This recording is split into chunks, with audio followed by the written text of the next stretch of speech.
and James Dean. Pete the Cat needs no introduction.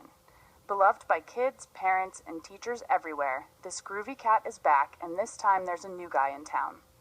Pete is jamming with his band when a moving van shows up along with a mysterious little dude with green shoes and a red hat. "Sounds like my kind of cat," Pete says. Pete would really like to make a new friend, but he's feeling a little shy, so he skateboards back and forth in front of the new guy's house until he gets a chance to meet him.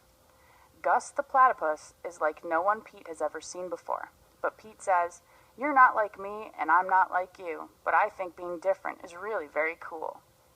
On the pages that follow, readers will meet more of Pete's friends as Pete tries to find a way to help Gus fit in.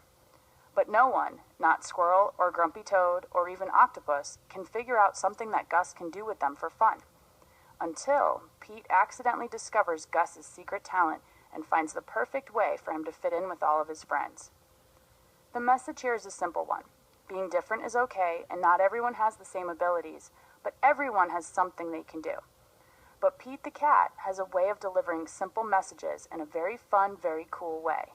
This title is no exception, and Pete lovers everywhere will want to include this latest offering from the Deans on their bookshelves. There is no song to accompany this one, but there is a free video available on the publisher's website, and the link is included on the book itself. That is Pete the Cat and the New Guy by Kimberly and James Dean.